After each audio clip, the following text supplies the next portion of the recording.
and take command. I, of course, am your commander-in-chief, Louie T, with another mock draft, this time without trades. We're just going straight through. Washington wasn't able to maneuver in the first round to pick up more draft capital, which is what I ultimately think is going to take place on draft night. They're not going to be able to get out of 11. They're going to have to make a pick. And I'm going to tell you right now, it's going to be really interesting because depending on what falls to Washington, I think will determine what they ultimately do at number 11. So without any further ado, because I got a lot to say about this first pick, let's get to the start of the 2022 NFL Draft. And the Washington Commanders are on the clock at number 11 overall. And this is what they decided to do.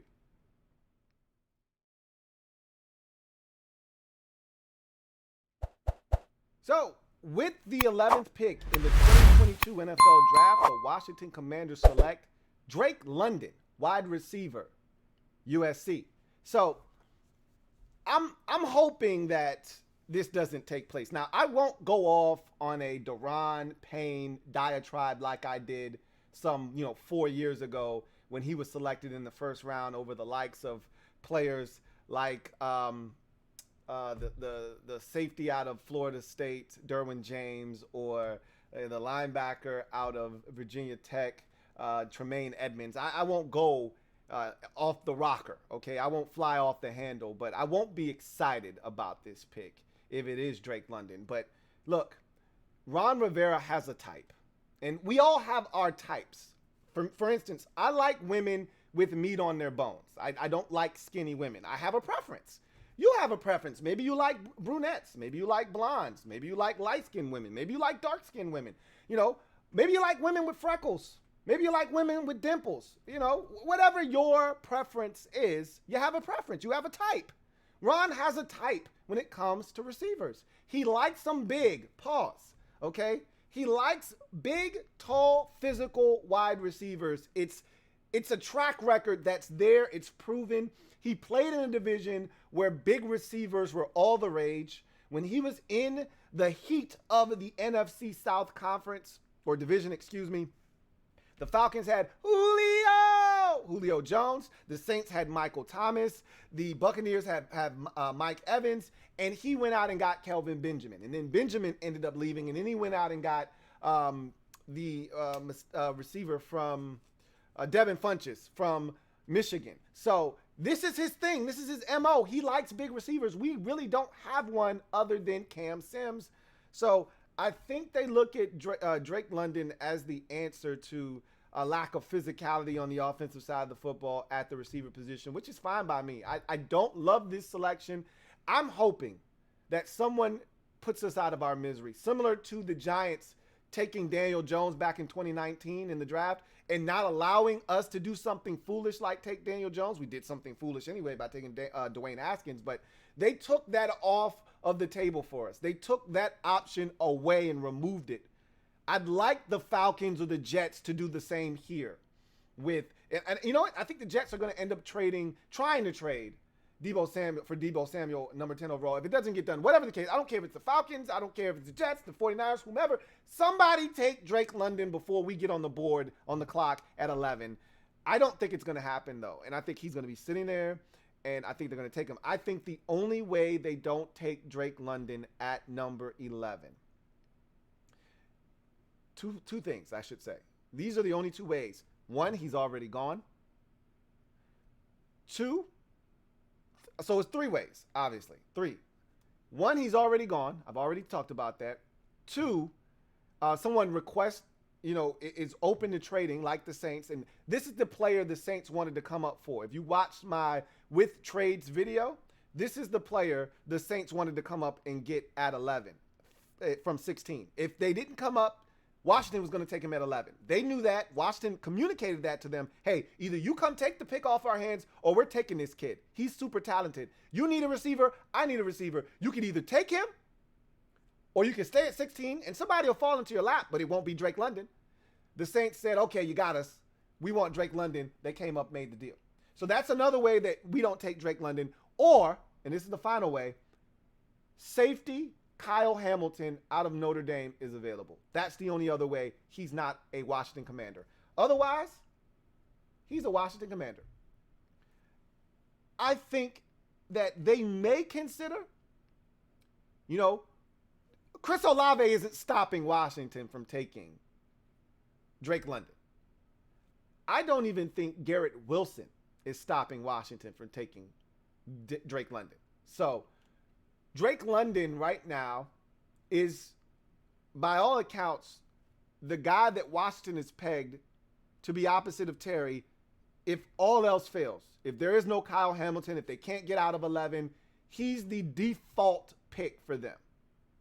If that should go astray, maybe he's already off the board. Maybe Kyle Hamilton's already gone as well. Then maybe they go in a different direction, Garrett Wilson, Chris Olave, okay? I think their ultimate fallback plan, if Garrett Wilson's gone and Drake London's gone and Kyle Hamilton is gone, then you go to Chris Olave. They've got a plan for that. But I don't think he's going to be the pick at 11 because Drake London, I think, is going to be there. I don't see anybody bailing us out. I think he's going to be on the board and be available at 11, and we're going to do it.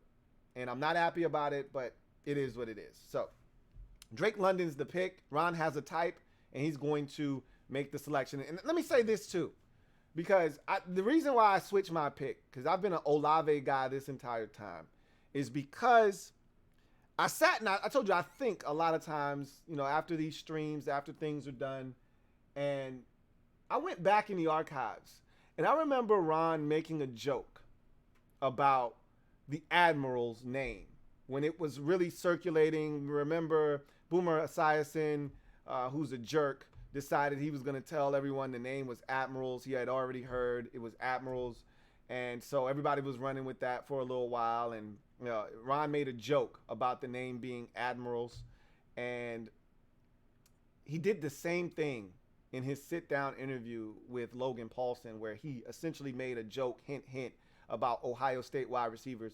If they were taking an Ohio State wide receiver, now they may ultimately do that, but if that guy was who they coveted the most, do you think Ron would be joking about that guy?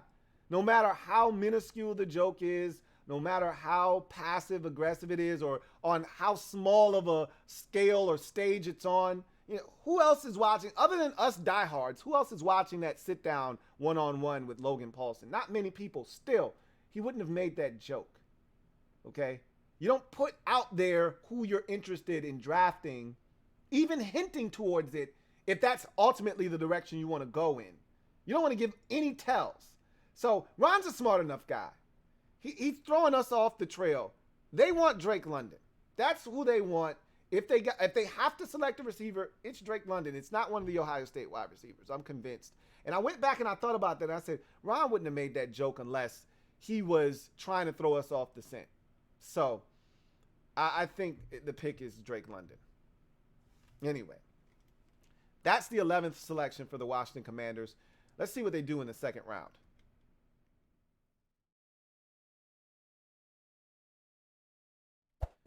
So much like the draft with trades, the pick in the second round, 47th overall, Washington Commanders select Penn State safety Jaquan Brisker. Nothing changes here. Brisker is still available. It's still a guy that Ron covets for his Buffalo nickel position, and that's who they're going to ultimately take. He gives them versatility. He can drop back, play half of the field. He showed his speed. He ran a 4.49 at the combine. So they probably feel comfortable with him ranging around the football field. But his best work is done underneath as a defender, in coverage, attacking the line of scrimmage, which is what a Buffalo nickel does. Helps in run support, but also can drop over the slot, play a little bit of man-to-man. So Jaquan Brisker is a guy that I think Ron and company are intrigued by. As I mentioned before, they met with him with one of their 30 visits at the headquarters. So I think that ultimately, if they can get one of these safeties, one of these guys to fill that Buffalo nickel role at 47, I think they're going to take that opportunity to do that. Again, not having a third round pick really impacts you because maybe one of those running backs that I talked about, one of the top running backs in this draft class is available. Maybe if you have, the picks available to do that. Maybe you take that running back and you can get one of those safeties in the third round, because there'll be Nick Cross. There'll be several others that will be intriguing, that will be available to you in the third round if you had a pick. But because you don't, I think you pull the trigger on one here in the second round. So no third round pick for Washington. So the next selection isn't until the fourth round, 113th overall. Here's what Washington decided to do with the selection.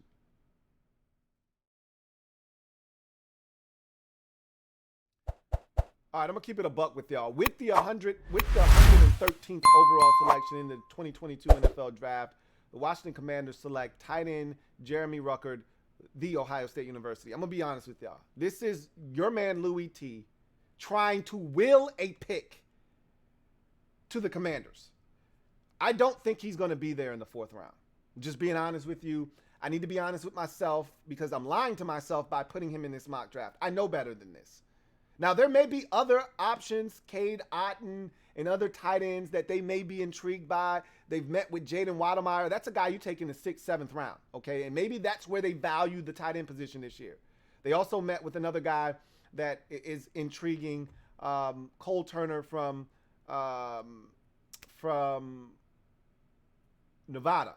So there are other guys that they've met with that make a ton of sense, and those guys are late round draft picks. They're not guys you spend a fourth round pick on. So I wouldn't be surprised if they decided to wait until the 6th or the 7th round to take that tight end. I just think that the value in this draft is in the 3rd, in the 4th round, potentially in the 5th. And if you're Washington, you don't have a 5th, you don't have a 3rd, so you have to take that tight end now unless you're willing to wait, and you just take whatever's left. You're getting table scraps. I don't want to find ourselves in the table scrap department at tight end, especially knowing Logan Thomas is on the mend. It sounds like his recovery and rehab is going well. He's aiming for week 1. I'm not holding my breath, but we'll see what happens with that. You still, whether he's healthy or not, you still need a legitimate TE2. That guy doesn't exist on the roster right now. And don't talk to me about John Bates. He's TE3. Okay, there's a gap. The reason they wanted to bring back Ricky Seals-Jones is because they know that John Bates is TE3, and that's okay. You need TE3 on your team. We don't have a TE2 right now, so I'm lying to myself with this selection. Jeremy Ruckert, I don't think is going to be here at 113. He could be. He could be. I don't think he will be, but I'm hoping. I'm willing this pick to Washington by making this selection. And if you get this guy, he will be a stud for us. I assure you of that. So we move on from the 4th round. Don't have a 5th rounder. So we go to the 6th round, where Washington makes their first of their final 3 picks in this draft.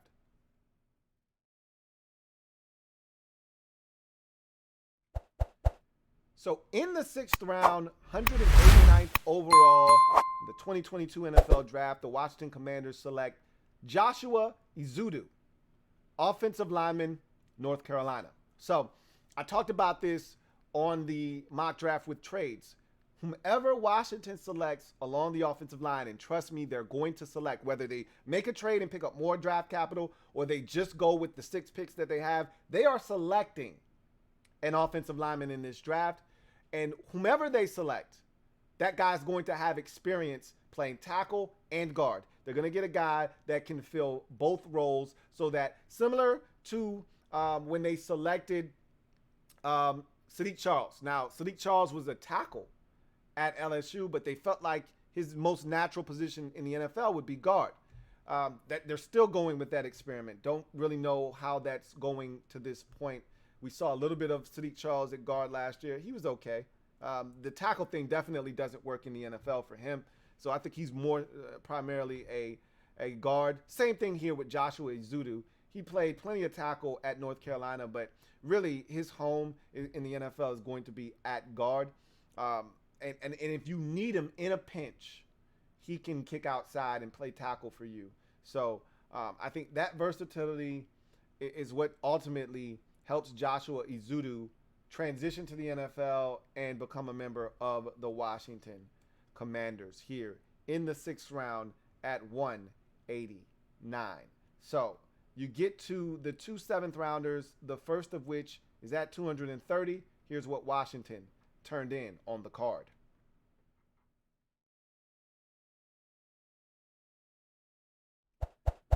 With the 230th selection in the 2022 NFL Draft, the Washington Commanders select Zaquandre White, running back, South Carolina. So this is another guy that is extremely dynamic and explosive at the running back position. To me, this is like I did with the mock draft with trades. You want to take a guy that isn't threatening at the running back position to your starting running back in Antonio Gibson. If you draft a guy in the 2nd round, whether it's Kenneth Walker the 3rd, or you take, the running back Breece Hall out of Iowa State, like these are the 2 best running backs in the draft class. If you take either one of those guys, at any point, those guys could overtake Antonio Gibson. I'm not saying that's a bad thing necessarily, but if you believe in Gibson, if you believe in Gibby and you think he is the answer at the running back position, you shouldn't be looking to replace him. It's really similar to drafting a quarterback. If you're going to draft a quarterback, and it's a very realistic possibility that Washington could select a quarterback in the 7th round of the 2022 NFL Draft. I won't rule it out. I don't think they're going to do that, but I wouldn't rule it out. You would take one in the 7th round. If Washington were to take a quarterback in the 2nd round, say it's Carson Strong in the 2nd round, that's a threat to Carson Wentz. Even if it's not really a threat, it's a perceived threat. Same thing with Antonio Gibson. You take Zamir White in the 3rd round, you take Breece Hall in the 2nd round, or Kenneth Walker the 3rd in the 2nd round, that's a perceived threat to Antonio Gibson. And some of you are saying, well, good, he needs a threat. He needs to step his game up. He needs to not fumble. I'm not disagreeing with you, but if you believe in Antonio Gibson, you're not looking to replace him. You're just looking to shore up the back end of the running back room. Strengthen it. You're only as strong as your weakest link. I'm not sure that at the running back position, Jarrett Patterson is good enough to be your weakest link. I think you need to strengthen that link. And this is a guy here in Zaquandre White that can do that. Now, he's extremely raw, but man, is he electric. Okay, he's a guy that can catch it out of the backfield. He's a lightning bolt. He can flat out run, and he adds a burst and a different element to this offense because he can be a 3-down back. Same thing with Davis Price if they decided to go in that direction. You're looking for that last guy to be a 3-down back. And again, no disrespect to Jarrett Patterson, and I've already told you what that means. However, he's not cut out for 3-down back work, not in the NFL. So I'd like to see them strengthen up that back end. I think they do that here in the 7th round with Zaquandre White. And he's raw, but boy, is he explosive. And I think if you draft him, he's going to make the football team, and he's going to give you a little something. So there's interest here in Zaquandre White. And this is a guy that played on both offense and defense in his collegiate career. Was moved to linebacker, didn't love the linebacker position, transferred so he could play running back, got the opportunity at South Carolina, took advantage of it. So we'll see what happens with Washington, but this is a solid pick in the 7th round if you're looking to upgrade the back end of the running back room. And then finally, 239th selection overall is Washington's final pick, and this is what they did with it.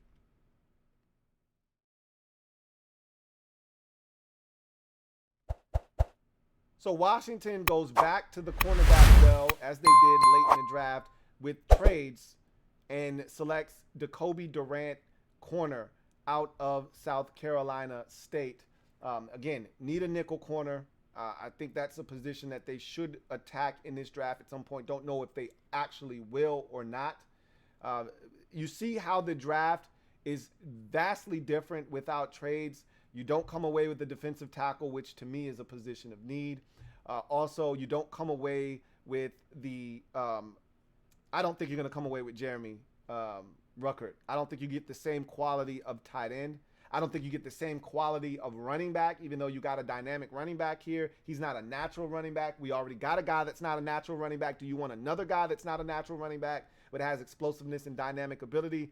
I don't know if you get that guy in the 7th round because you don't have the value in the draft at offensive line was there in the 6th round because you couldn't wait to the 7th. All of the value that existed in the 6th round would not have been there in the 7th round. So you had to take a guy in the 6th round, which stopped you from taking a running back in the 6th round. You see how those dominoes start to fall when you have to make a decision because you don't have a pick in the 5th round. So you have to make a decision in the 4th round that you really don't want to make. Same thing in the 2nd round. There's a decision there to be made as to what to do with that 2nd round pick, 47th overall. But because you don't have a 3rd round pick, you may have to do something that you don't really want to do because you could space out your decision making if you had a 3rd round pick. Now you say, you know what? We could take the running back here and we can still get a safety in the 3rd round and then take the tight end in the 4th round. Without that 3rd round pick, now you say we got to take the safety in the 2nd round. We got to skip over running back, take the tight end in the 4th round because if we wait, then and take running back in the 4th round. Now the picking gets a little slim. I think they would more so take the running back in the 4th round. And I don't think Jeremy Ruckert is there. That's what I would have done.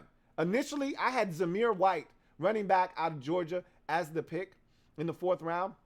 However, I view that as a threat to Antonio Gibson. I'm not sure that's what they really truly want to do at the running back position. We'll see. But if they can't get a quality tight end or there isn't one there, and I think ultimately they look at the tight end position with some of the meetings that they've had with these tight ends, I think they look at the tight end position as one that they can get back into the draft. I talked about Cole Turner. I talked about Jaden Wademeyer. These are guys that'll be around in the 6th, 7th round, maybe even go undrafted. If that's what they're looking at, then they're not thinking about a 4th round tight end. They're not going to take Jeremy Ruckert whether they got a 3rd, a 4th, or a 5th. Okay? But I'm hoping that they really value the tight end position greater than just spending a 6th or a 7th round pick on a guy, a throwaway pick.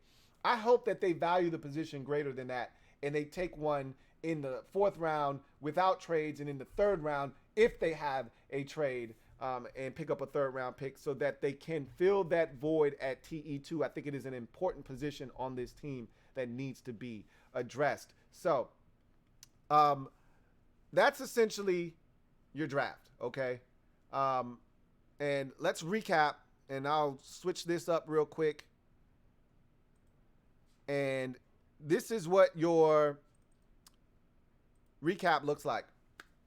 You got in the 1st round, Drake London, wide receiver out of USC at number 11 overall. Ron has his type.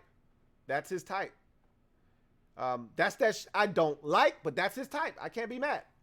2nd round, 47th overall, Washington takes safety Jaquan Brisker out of Penn State. That's the Buffalo nickel that they're seeking, and he'll fill that void for them. In the 4th round, 113th overall, Washington takes tight end Jeremy Ruckert out of Ohio State. I don't think he's going to be there. I'm trying to will him here into Washington. I honestly think that's going to ultimately turn into a running back. If we don't make any trades, I think that 4th round pick turns into a running back, and then they choose to wait until the later round, 6th or 7th round, to take a Cole Turner or a Jaden Wademeyer. And you'll probably have to do Wademeyer in the 6th. You can do Cole Turner in the 7th, more likely than not. So I think that's how this ultimately goes. If a guy that they don't, I don't think they covet tight end. And if they don't make trades, I don't think they covet tight end as early. We'll see. 6th round, offensive lineman Joshua Azudu out of North Carolina is the selection. Tackle guard combo, more of a guard at the next level, but gives you the versatility that Ron is always looking for. 7th rounder, 230th overall, running back Zaquandre White out of South Carolina.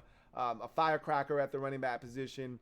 A guy that can scoot, still raw, but a guy that gives you a nice punch to add to the back end of your roster, and he plays special teams at a very high level. 7th round, 239th pick to round out the draft is cornerback Jacoby Durant out of South Carolina State. We need a nickel corner. This guy was the best player in the MEAC, and I think he could come in immediately and help bolster that group at the cornerback position. I'd love to see him get an opportunity to do so. So that is the mock draft without trades, and honestly, I think it's gonna go more like that now.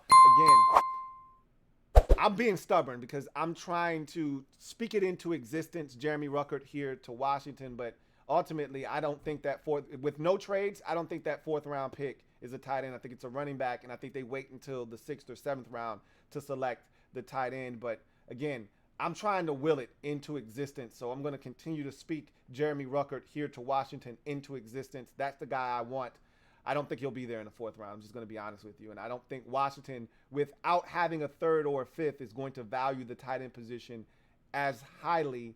And I think they will wait until the 6th or 7th round to take a tight end instead of spending a 4th round pick, which they will view as more valuable. I think they'll take a running back or even a defensive tackle with that pick instead. But we shall see. Either way, that's my mock draft without trades. You guys tell me what you think. It's going to be Drake London. If he's there and we can't get out of the pick and Kyle Hamilton isn't on the board, it's going to be Drake London. Over both Ohio State receivers, if they're available, it's still Drake London because Ron has a type. And I went back and I thought about it. Ron's making jokes about these Ohio State receivers like we're going to take one. No, we're not. He's only doing that because he wants to throw people off the trail. It's lion season. I tell you this all the time. Believe half of what you see, none of what you hear, even if it's spat by me. Of course, your man, Louie T. And hell, Ron's lying to us. And he doesn't lie to us very often. Ron's over here throwing out innuendos. But we know. You throw that innuendo out the window. Ron's over here salivating over the prospects of getting his hands on a big body receiver in Drake London. Ugh, that's nasty. Anyway. Leave it down in the comment section. What do you think about this mock draft? What do you think is going to happen if no trades take place with this team? What do they ultimately do? Leave it down in the comment section. Can't wait to read your reaction to what I did here and what you think ultimately may happen on April 28th with this team in the 1st round, 11th overall. That's going to do it for me, your man Louie T. I am etched in burgundy and gold. My Washington spirit will never die. Washington spirit will never fold until we meet again. Post up and take command. You guys have a good one. Bart Scott can't wait. LouieTeeNetwork.